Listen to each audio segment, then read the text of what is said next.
Hello and welcome to another edition of Critical Q&A, the show where I answer your questions based on what you have sent me by email at askchrisshelton@gmail.com or have left for me in the comment section of my Q&A videos.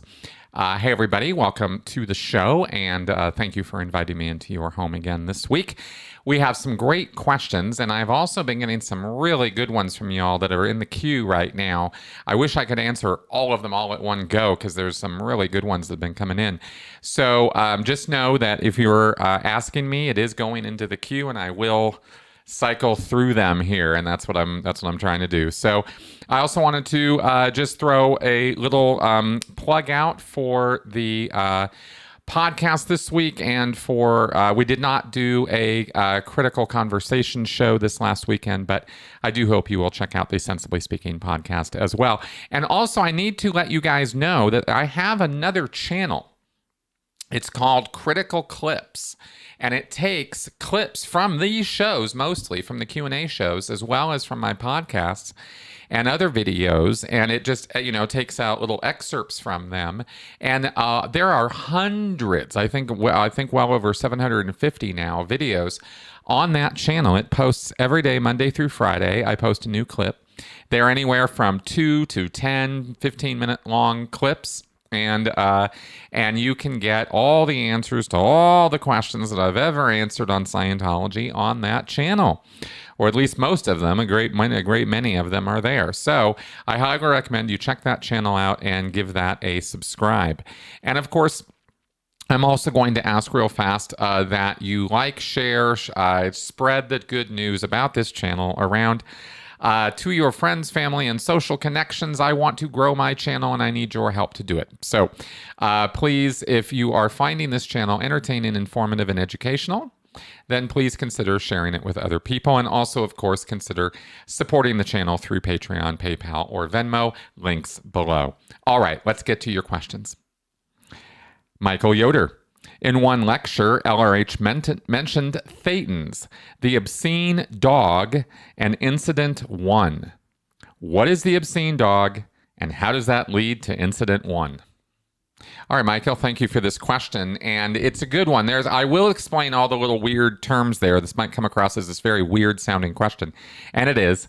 But I thought I might take this opportunity to first discuss the bubble worlds that cults create, the mythos and belief set and everything else that goes into making a destructive cult what it is. Well, a big part of that is creating an alternate reality in which the cult members live.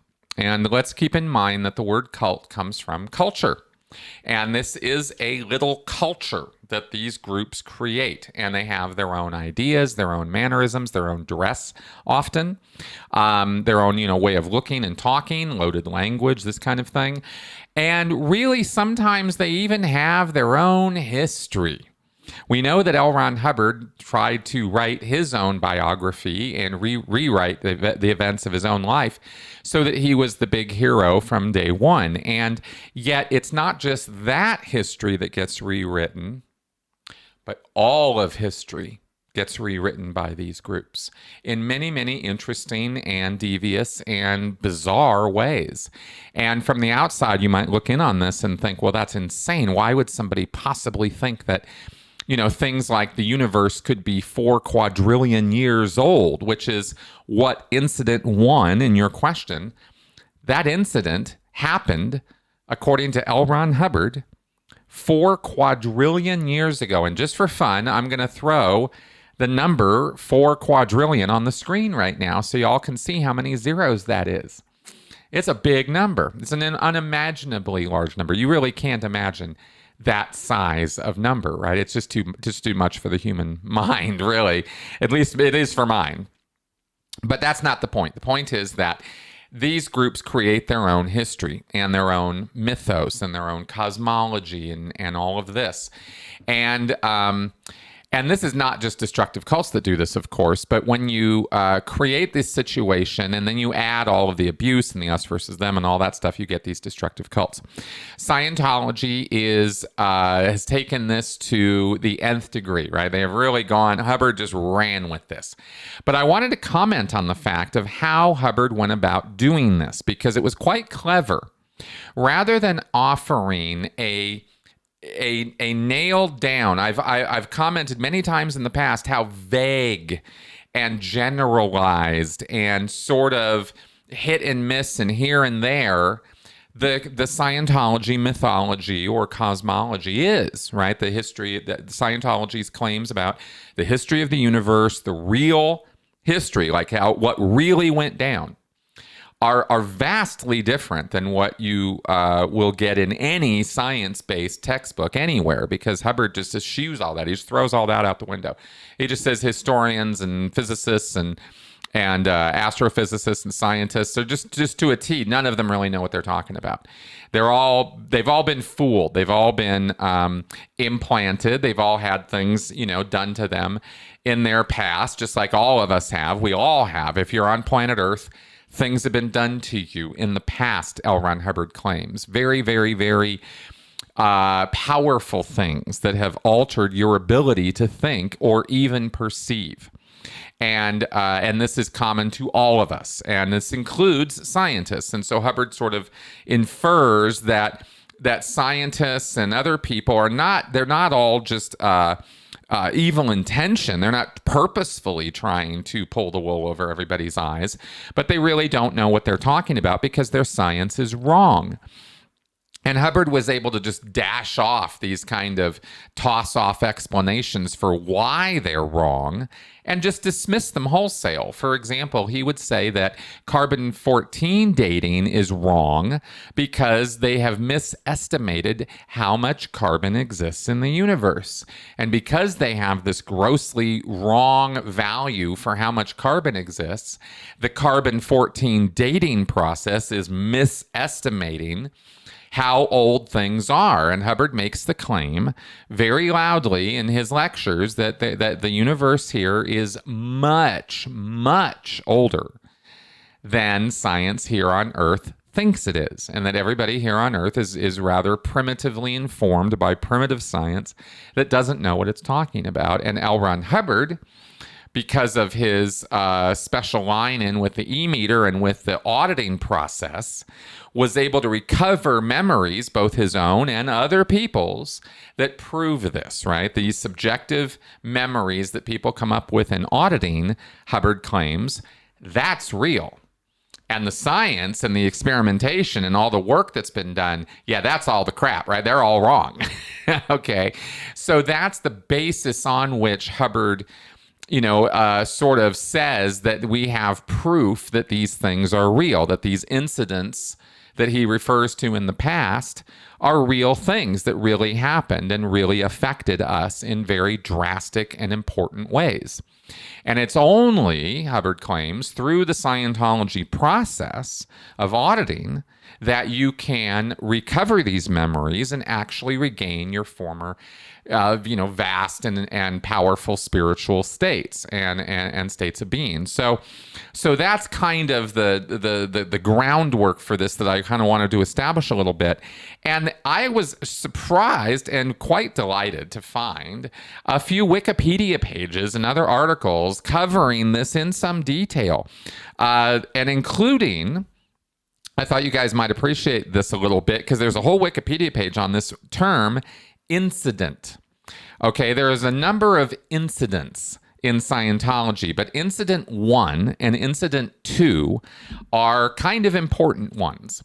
Incident 2 is the whole Xenu story. That whole narrative that you see on South Park with the DC-8s and the planes and the volcanoes blowing up and the implanting and all of that is incident 2.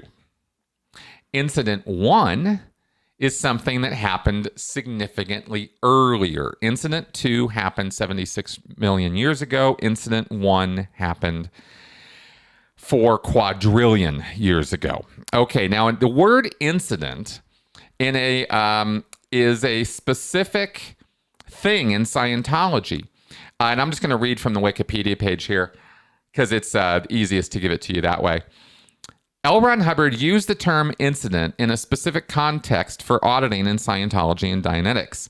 The description of space operatic events in the universe's distant past involving alien interventions in past lives. It is a basic belief of Scientology that a human being is an immortal spiritual being termed a thetan, trapped on planet Earth in a meat body. Although incidents can be apparent anywhere, Hubbard's writings describe some in particular set in Earth's prehistory. In his writings and lectures, Hubbard describes incidents said to have occurred to Thetans during the past few trillion years. Most of these followed a consistent pattern wherein a hostile alien civilization captured and brainwashed free Thetans. Often, instances of implantation are termed incidents, while the subject of the implants are often termed goals. Okay, so you'd be captured as a Thetan in some distant time in the past by some alien civilization, because it's not happening here on Earth. This is stuff that predates Earth. So when we say alien, we just mean non-Earth, right? So back in the day, you're floating around as a free Thetan and you get captured electronically. They can use, like, I kind of picture Ghostbusters with the proton beams. They capture you and they trap you. And then they beat you as a Thetan with electronics and they show you pictures and they clobber you with sensation and make you think that you have experienced something or lived through something that you didn't really. They implant you. They put false memories into you as a spiritual being, and those false memories contain commands or suggestions. It's a kind of heavy-duty force and, infused hypnosis. Right? You are made to think differently as a result of these implants. And Hubbard said there were thousands of these implants, but there were specific ones that he identified and talked about, and these are often referred to as incidents, which is why I read from this whole thing. So, and of course, according to Hubbard, only Scientology's methods can remove the resulting neuroses that are installed in a Thetan because of these implants. And if you're wondering, well, why would these implants be done? What was the goal of these civilizations? It was conquest. It was the idea. The idea was to trap Thetans, make them stupid, implant them, keep them under control. Because if you're trying to establish a space civilization in the distant past here in this galaxy or universe, and you were one of these, civilizations that was doing this, you didn't want spirits running around gumming up the works and messing things up and making things disappear and screwing with your installations and stuff. You got a goal, right? And imagine if we as a society were moving forward into space and we were suddenly being attacked by these spirits, by spiritual entities, and we couldn't really identify them so easily. We couldn't see them. You couldn't hear them. They were spiritual. But we developed some kind of electronic technology, again, a la Ghostbusters. It's really that kind of Simple Simon kind of thinking. It's like proton packs and stuff. It's electronics. It's something that is going to trap this spiritual entity, this Thetan, and in a force field kind of thing. And then you can convince it by beating on it, to punish it into compliance, right? The whole idea, Hubbard said, is that this was all being done in order to get the Thetans, the free Thetans, to stop messing with, what was going on and get with the program. And if this all sounds a little loosey-goosey and a little weird, well, it is. But this is kind of what you infer from all of this. And Hubbard described many, many, many incidents throughout the history of Scientology. He wrote lots of bulletins and books and gave lectures where he talked about different kinds of incidents that had happened at different times. Okay? There's, for example, I'm just randomly pulling from here, there is the bodybuilder incident. took place around 50 million years ago, and variants of it are said by Hubbard to have recurred often, wherein the Thetan was forced to fight with his own attention units and build a body from them. Okay, right. So a Thetan was stuck in something, and because it was using its energy in such a way that it was building a body. And that's the bodybuilder incident. And that's one such incident. There's a fly trap or bubblegum incident. There's a coffee grinder. There's the ice cube incident. There's the Jack in the Box. And here we get to the OT3 incidents. In 1967, L. Ron Hubbard released OT Level 3. And on OT Level 3, he talks all about the Xenu thing. That's Incident 2. But he also makes reference to Incident 1. And Incident 1 is set 4 quadrillion years ago, as we've said, wherein, and here's the description for it, wherein an unsuspecting Thetan was subjected to a loud snapping noise, followed by a flood of luminescence, then saw a chariot, followed by a trumpeting cherub. After a loud set of snaps, the Thetan was overwhelmed by darkness. This is described as the implant opening the gateway to this present universe, separating Thetans from their static or natural godlike state. And this was described in OT Level 3. So Incident 1 is the earliest incident Hubbard says exists in this universe with Thetans here in the physical universe. So apparently we've been around, if you want to establish a date in Scientology for how long we've been here in the messed universe, this physical universe, 4 quadrillion years. Wow, right? And, of course, this does not address how this physical universe was created, who created it, where it came from, where's this chariot with this cherub coming from. Hubbard doesn't say. All you get is this. And you're told to audit it, to recall it, to go back and remember it in your auditing and address it, with the procedure of OT3. So this is Incident 1. Okay, now you also asked about the obscene dog incident. And here is, this is just another one of these incidents, just like the coffee grinder, bodybuilder, Jack in the Box. The obscene dog, here's everything Hubbard has to say about this. This was given in a lecture a year after OT3 was released. This was October 3rd, 1968. The lecture was called Assists.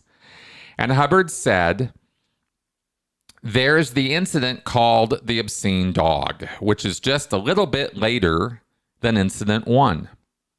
And sometimes, actually, by running it, you can get the PC into Incident 1. The obscene dog was a sort of a brass dog in a sitting position, and anybody who got around to the front of the dog got caught in some electronic current and passed through the dog to the dog's rear end and spat out. Thetans didn't like this. That's it. That's the obscene dog incident. It makes no sense at all. Does it? Even in the context of everything I've described to you about how we have these bubble worlds and they make their own history, and you go back and Hubbard says the universe is 4 quadrillion years old, and we're all introduced to it through a cherub and a trumpeting chariot and this kind of thing, and you kind of go, all right, I guess. And then he says a little bit later, this happens to you. There's a brass dog, and you get sucked in and pushed through it.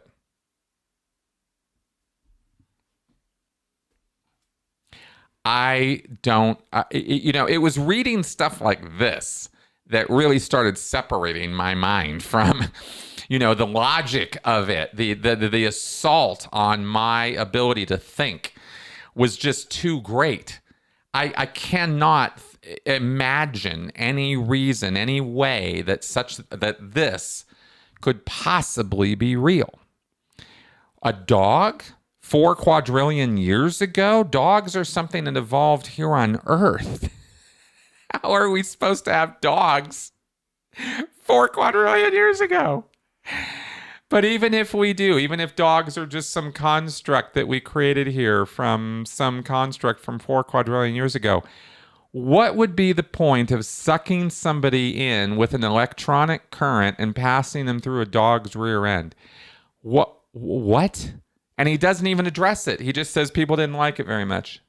Thetans didn't like it much. This is how you build a cosmology that will stick people to it. Because while I say I rejected it, right? This is something that will stick your attention. You will be like, what? There must be more to this. I must not understand this. There must be some other explanation for this. And you start searching and searching and searching and searching. And this is what I did for years. In Scientology, I would read about some of these incidents, and I didn't read about the obscene dog incident because this was confidential information. This was upper level stuff. I never heard of the obscene dog when I was in Scientology. But it was when I was getting out of Scientology and I was finding out about it, reading this stuff, that I was like, oh my God. But while I was in Scientology, there were a lot of incidents that I could be aware of, that I could read about, and did read about, and tried so hard to try to make sense of them. There were the aircraft door goals. These were implanted between 315 trillion years ago and 216 trillion years ago aboard the fuselage of an aircraft, with the subject Thetan held motionless in front of the aircraft door. Hubbard writes that the goal items were laid in with explosions. The specific goals given in this implant were variants of the command to create. So here you have this set of goals called, or this implant, or this incident called the aircraft door goals, where you are held in place in front of what look like aircraft doors, and explosions are being set off, and you are being made to come up with variations of a goal to create things, to create, make, to imbue with life, whatever the variations of the command would be. That would make sense to you. That happened to you, apparently, from 315 trillion years ago to 216 trillion years ago. Right? And we're just supposed to buy this. This is just Hubbard just says, yeah, we found this in auditing. We discovered this in auditing people. They came up with this stuff. And it turns out more than one person came up with this. Lots of people have this. And so we're going to do this. And that's not even what really happened. What really happened is Hubbard just sat in a room and made this crap up. But he said that this was stuff that was coming out of people's auditing, or maybe one person imagined this, and then Hubbard went, yes, everybody's got this one. I mean, who knows exactly precisely what it was that compelled Hubbard to write this stuff down. I'm just sort of imagining reasons why this would, that all these things would have come up. But you have tons and tons of these things. And the reason why it's clever and I kind of say that is because it was so haphazard, so hit and miss. So, well, here's a little bit of enticing information. Here's a little bit of theory. Here's another incident that doesn't sound like it makes any damn sense. And it was at another time period. And then here's another one. And then here's another one. What you do is you fascinate people. You almost beguile them, Scientologists. They're like, what? Like, they're amazed by these things. I mean, when I first was reading about these as a Scientologist, before I was having doubts and problems with things, I was invigorated. I was enthused. I thought this was amazing information. I couldn't believe that we had this line in on the past, and that the past was so wildly different from what we were taught here, in our schools and by science and stuff like that. And there's a sort of empowering feeling you get from having this kind of sacred lore, this hidden knowledge, this secret truth. if you buy into this stuff and you think this is really powerful knowledge, then it's empowering. It makes you feel powerful.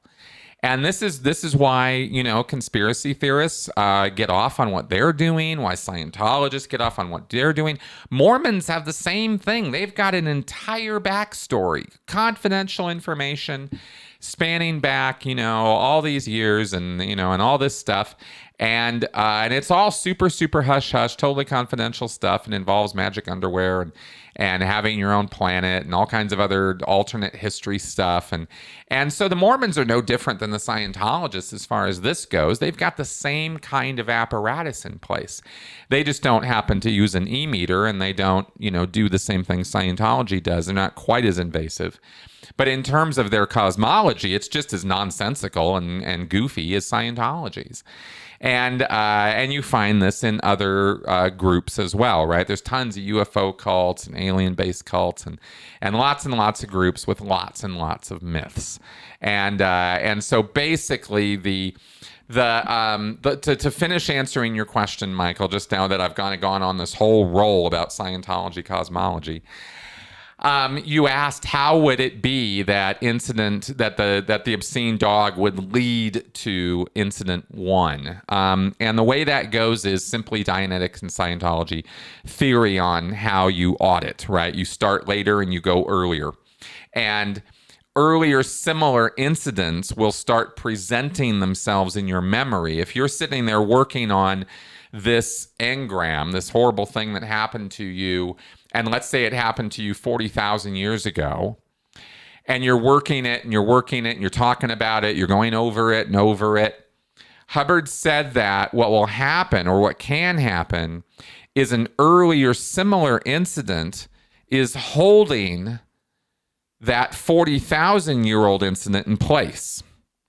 Right? It doesn't exist in a vacuum. It's a chain of incidents. It's connected by common perceptions or experience to an earlier incident. And the earliest incident on the chain is what actually holds the whole chain of incidents in place. And so what you want to do is you want to find that earliest or most basic incident. And incident one, this whole cherub and snapping and entering the physical universe incident, is the most basic of all basics, right? It's the first thing that ever happened to you coming into the physical universe. But if you are engaged in looking at this obscene dog incident, well, it is so far down the line that you're not going to have a whole lot earlier similar coming up there except incident one, because it's right up there, right? So that's kind of why it is that Hubbard would say that the obscene dog incident would lead you to incident one, is because that's how Scientology auditing is sort of put together or structured. So I hope all this makes sense. I'm kind of assuming you guys are grounded a little bit in some of the stuff I've said about all this stuff before, because I've talked about this so many times.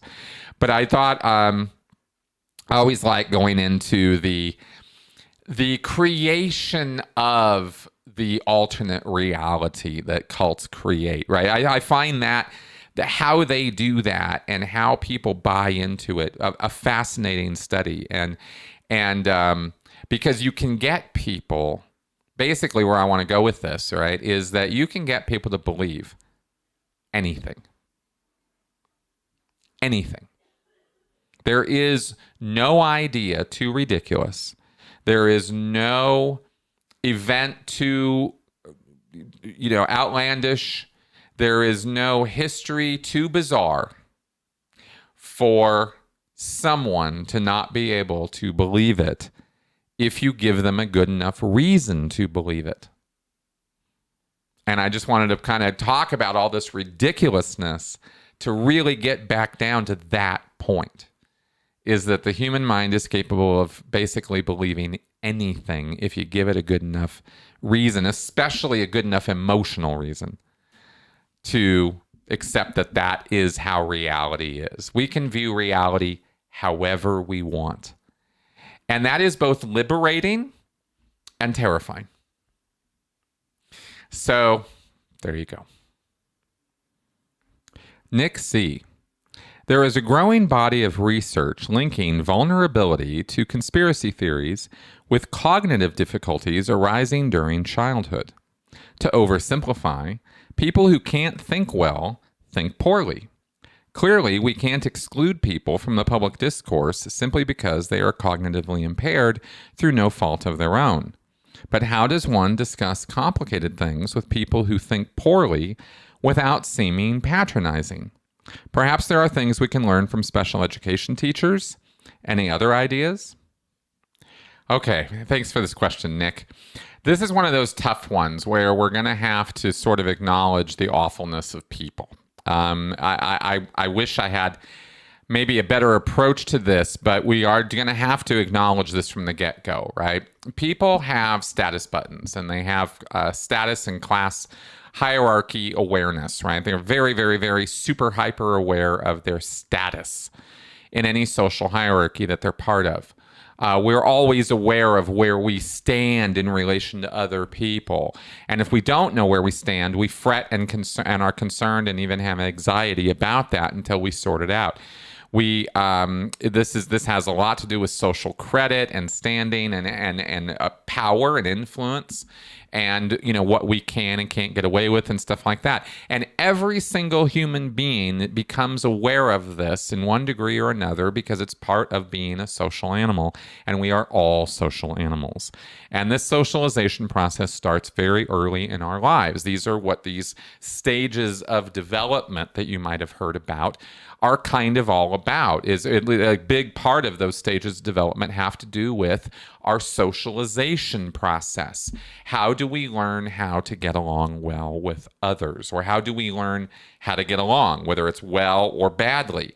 So much of our young life is spent working this out, right? When you go to meet friends for the first time, you go to kindergarten or preschool, and this is where this process really gets going. It starts at home, of course, with the establishment of parents, authority figures, maybe other figures, other family come into this, or close friends of the family or whatever, as you're a very, very, very young human being growing up and these people are in your lives. But once you start interacting with other people is when this whole socialization education begins. And depending on how that goes for a person is going to set the course for the rest of their life. And there's no way to helicopter this and control it and idealize it and make it the best possible experience because everybody's kind of different. And this is where it's not nature, it's not nurture. It really is kind of both feeding into this thing. And the reason I'm harping about this is because this time period in our life, which we really have very little control over, and honestly, most of us have very little memory of, this was the time period when we really established so much of who we became, who we are now, and how we relate to other people. And if you have bad experiences then, you might not relate well with people for the rest of your life. If you are being raised in a traumatizing home situation with violence, and then you're socialized into a situation with that broken trauma, and you have attachment issues, you have a hard time making connections with other people, you have a hard time trusting other people because you're coming from a broken home where there's no trust there, you're set up for failure right from the get-go before you even had a chance. Now, it doesn't mean you're gonna fail, but it's being set up to fail. And again, I'm talking about this because I'm trying to make the point that the factors of who we become in our lives have a lot to do with things that we never had any control over. And so learning in later in life, if you've had bad times, bad experiences in the past, this could impair your ability to get along with people, right? This can also impair your ability to learn, to study, to have attention to study. This ADHD could enter into this. Complex PTSD could enter into this. Right? There's a lot of things that could happen depending on your experiences. The quality of your education, Again, the quality of your ability to pay attention to things, all of this has to do with how smart or stupid you are, is kind of where I'm trying to go with all of this. Okay. It's not just a matter of what brain you were born with, it also has to do with how that brain was developed. So you have a couple of very important factors there in our development. It's important to talk about this because we are now living in a time where we have an awareness of this. This is relatively new. Up until 50, 100 years ago, nobody thought about any of this at all. No one cared to. They didn't have the tools to, and they didn't have the awareness or the time or resources to, but now we do. And as we have seen the evolution and the speed up of the evolution in the civil rights arena, in the human rights arena in the 20th century, in the same time period that we saw the most horrific, traumatizing, awful events in all of history between World War I, World War II, all the other nonsense of the 20th century, we also saw some of the most amazing forward progress in the sciences and in the humanities. Actually, really what we saw was the formation of the social sciences into something that is really, really trying to be a science. Now, I'm kind of going off on all of this to make this point that we are better set up now to understand these factors and these problems better than we ever have before.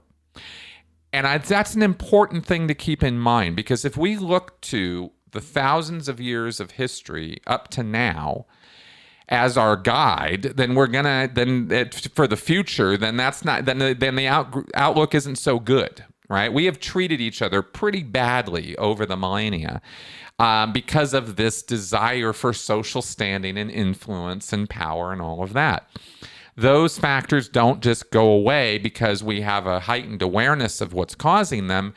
But on the other hand, the more we understand about this stuff, the less anxious we have to be about it, the more we can do things about it, and the more certain and positive we can be in directing the course of people's lives psychologically and socially so that they have better outcomes. And we have, in a word, less stupid people. I mean, I hope my whole argument here has kind of made sense as to why I would say that.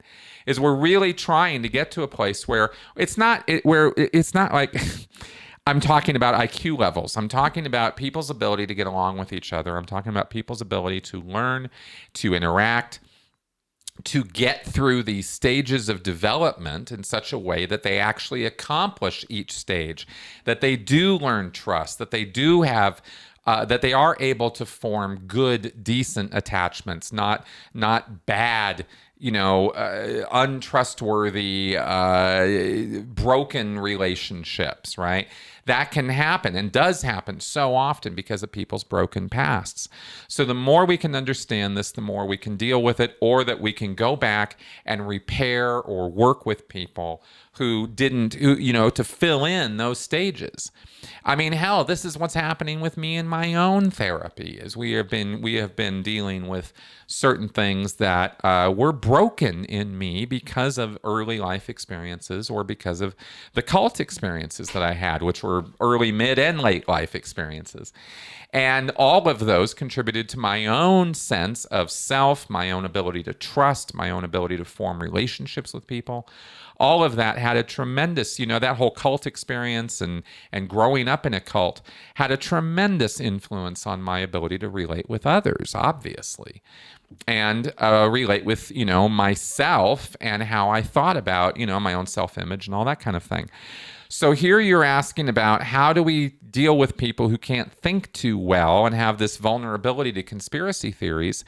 And I guess what I'm trying to say is we deal with them with compassion, tolerance, and understanding. And that's a lot of work. It's hard to do.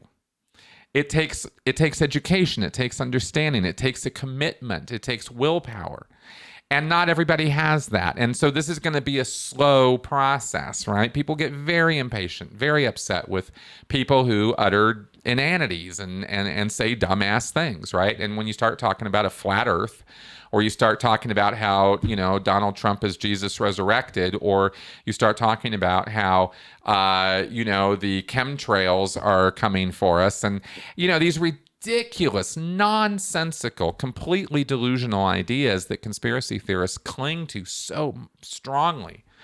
Well, all I can say is that's a hard problem to solve. And the only way you can relate with these people on a one-on-one directly and talk to them is to not do so in a as you mentioned, without seeming patronizing. Well, don't be patronizing, right? Respect the person you're talking to.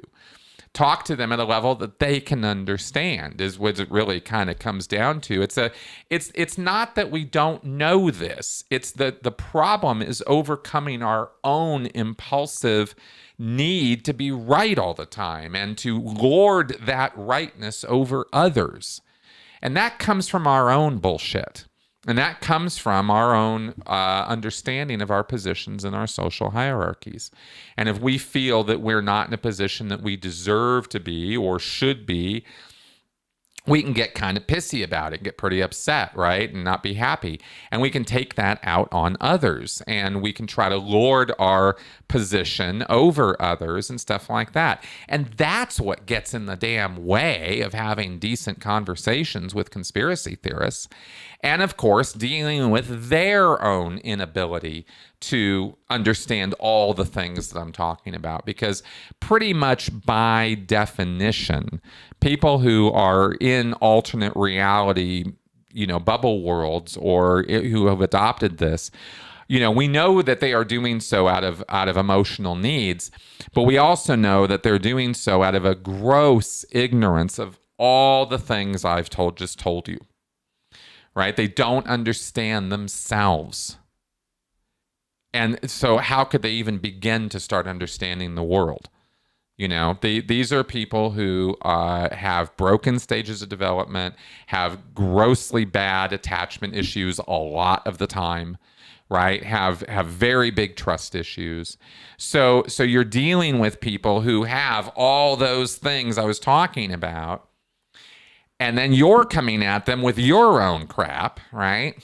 So it's kind of on us, those of us who know and understand this stuff, to kind of park our own bullshit and just deal with the person in front of us in a respectful, compassionate way and try our best to help them through these issues, right? But the problem, the reason that this becomes so hard to do, it also has to be acknowledged as part of this picture, is that you don't really have their cooperation or assistance in helping them, right? And here I'm talking about the conspiracy theorists, right? These are people who do not see that what they are in is a problem. And so it's very, very hard to change somebody or even talk to them about changing their mind or position if they don't see any problem whatsoever in their position or in their attitude or in the way that they are approaching things. So even getting the conversation going to the point of, well, is there a problem? How is there a problem? Well, what could the problem be? Even that are significant strides forward before you even start tackling or breaking apart their conspiracy mindedness, right? The conspiracy is a solution to a problem. What's the problem? That's what you want to dig down and find out. But to get that person willing to tell you about that and work with you on that, man, that is so much work. It's so much work. And and at the end of the day, one of the things that we have to kind of ask ourselves is, what's the return on investment there? It's a lot of work. Is there going to be a good, worthwhile return on that investment? Is it worth my time to, talk to Cletus, the QAnon supporter, right? And deal with his false information and get him out of that alternate bubble, world that he's in? Is that worth my time? So, what I've kind of done here in this answer is try to lay out the bigger picture problem with the scenario or with the question you asked Nick, because I want to kind of embrace the bigger issue there. Because if we don't look at it that way and kind of address it or approach it from that point of view, then we're really not going to resolve much of anything, as far as I can tell. This is a long process. This is not something you're going to get. I'm not talking here about, okay, we're going to, grab Cletus the QAnon supporter and we're going to, sort him out in an afternoon. It's, we're talking about societal shift here. So we're talking about years and years and years of work. But like what I'm trying to say is we've made so much progress, and we're going to continue to make this progress. And we're going to continue to work to understand and deal with people's shortcomings better than we have in history. And it's from that hopeful, optimistic point of view that I was answering this, and I hope that came across. And feel free to ask me anything more about this, because I feel like I might have come across like I was rambling a little bit here, even though I did have an answer, and I hope that answer came across. Anyway, there you go. Joe B., could you explain what the Sunshine Rundown is and what it's supposed to accomplish? Is it a required or elective part of Scientology's bridge to total freedom? The Sunshine Rundown is basically the action of taking a walk and looking around at things after you've achieved the state of clear. That's it. That's what it is. You walk around and you notice things. It takes about 15 minutes. It's a completely bullshit exercise. And by the way, I think you pay about $1,000 for it. Could be wrong about that, but that's what it is. And it's supposed to orient you to your new state of being as a clear. You asked, I answered. John O'Nolan. When Mike Rinder and Marty Rathbun were still in the church, how did the staff and Sea Org view them? Were they held in high regard and admired, somewhat similar to how David Miscavige is viewed? Were they feared somewhat? Okay, thanks for this question, actually. It's a good one. Senior executives are respected, basically, because of their post or position. People automatically in the Sea Org have a certain degree of respect for them. And when they are speakers at international events, which Mike Rinder used to be a regular speaker at, I'm talking about back in the 90s and, early 2000s, then they were in the public eye, and people kind of, he's the guy who runs the Office of Special Affairs. He's the guy who's in charge of all the tech. This is the person who, sees to the expansion of Dianetics. You have these different executives who come out and do these talks. And so generally it was one of respect. Now, when they would come around in person to the bases, these are senior Scientology executives. They're international executives. I was working at the continental level, so it was like, the international guys. And these were people who had power and authority, and so absolutely they were feared because, they could get you in trouble if you were backflashy or, somehow became a problem to them or didn't comply with their orders or something like that. It was never, though. It was never the same as David Miscavige, right? Miscavige is a different kind of figure than the international executives or the other people. I knew personally international executives that I had a working relationship with from my job. And so they would come down, they knew me, I knew them, we would talk, we would work together, whatever. That happened, and I could kind of get along with those people, but it was always yes sir, yes sir, yes sir. Like there was always this pressure on me when I was around those people. It was never. I don't know if I just used the word comfortable, but it was more comfortable than it was with Miscavige. But don't. It wasn't like I was calm or chill ever when I was talking with international executives. And from what I observed with other people, it was the same thing with them too, as far as other Sea Org members. We were always nervous and kind of walking on eggshells a little bit, little careful, a little trepidatious, right?